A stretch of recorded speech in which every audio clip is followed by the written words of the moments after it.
অনেকদিন ধরেই আমরা কিন্তু এই বিষয়টা আঁচ করছিলাম। ইভেন এই ঘটনাগুলো ঘটবে এটা খুবই স্বাভাবিক।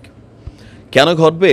বৈষম্যবিরোধী আন্দোলনের এই অভ্যুত্থানে সবচেয়ে বেশি ক্ষতিগ্রস্ত হয়েছে বাংলাদেশ আওয়ামী লীগ, যুবলীগ, ছাত্রলীগ। ছাত্রলীগ নিষিদ্ধ হয়েছে। সো এই আন্দোলনটার যারা মাথা, আজ হোক, কাল হোক, 10 বছর পরে হোক, তাদের উপরে হামলা হবে, মামলা হবে, জেল হবে, হুলিয়া হবে। তবে এত দ্রুত যে এই ঘটনাটা ঘটবে এটা কিন্তু আমরা কেউ চিন্তা করিনি। আমরা এটার তীব্র নিন্দা জানাই।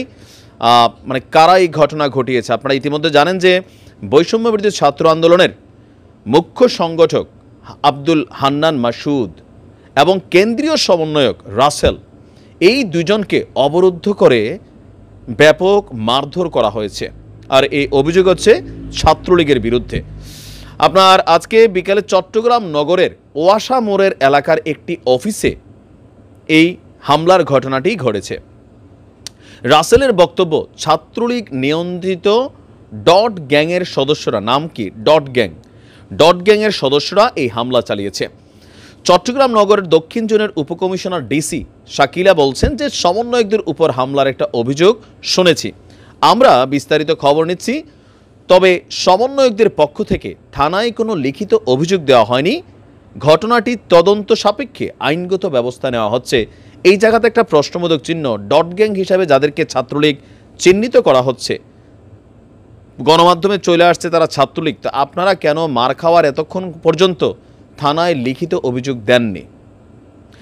এর আগে জুলাইয়ের ঘোষণাপত্র, যেটা নিয়ে আপনারা জানেন যে সারা বাংলাদেশে এই মুহূর্তে যারা সমন্বয়করা আছেন তারা প্রচারণা বিলি করছেন।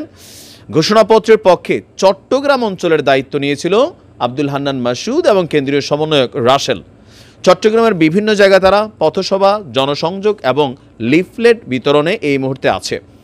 বিকেল 3টায় নগরের বিপ্লব উদ্যানে পথসভা করে লিফলেট বিতরণ এবং জনসংযোগ করছিলেন তারা। পরে পথসভায় বক্তব্য দিয়েছিলেন বৈষম্যবিরোধী ছাত্র আন্দোলনের সমন্বয়ক মাসুদ এবং হান্নান আহমেদ রাসেল।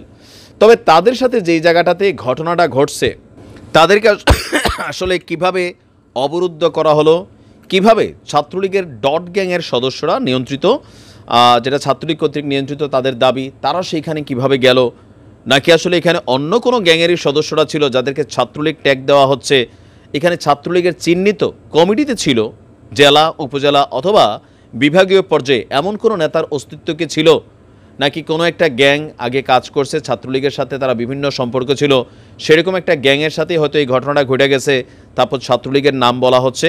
বিষয়বস্তু কিন্তু ক্লিয়ার না, কারণ এই নিয়ে গণমাধ্যমগুলোতে টোটাল তথ্য আসে নাই।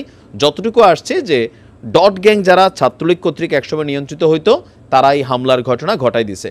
এখন আবার এই যে গত একটা লম্বা সময় বাংলাদেশে যা কিছুই ঘটছে, ছাত্রলীগ, যুবলীগ, তাদের উপর কিন্তু ট্যাগিং করা হচ্ছে। অনেক জায়গায় দেখা যাচ্ছে ঘটনার পিছনে আবার অন্য কিছু বের হয়ে আসছে।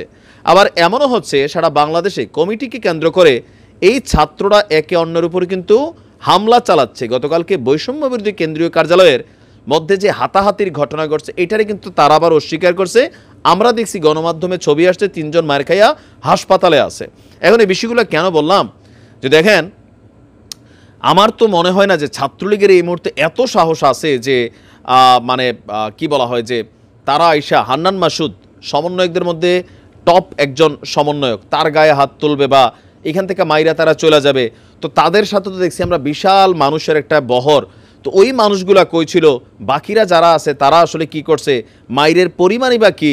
হান্নান মাসুদের যে ছবি আমরা দেখছি, এখানে তো মাইরের ওই রকম থাকে না যে থেতলাই ফেলা, রক্তাক্ত করা, ওই রকম পাঞ্জাবি ছিঁড়া কোনো কিছুই দেখি নাই। তাহলে আসলে হামলাটা কি টাইপের হামলা হয়েছে? ফাইনালি পুলিশকে কেন এখনও এটা নিয়ে মামলা করা হয় নাই, এটা একটা প্রশ্নবোধক চিহ্ন। ঘটনার পিছনে এখন অনেক ঘটনাই হয়, তারপরে আমরা এটার সুষ্ঠু তদন্ত চাচ্ছি। ভালো থাকুন।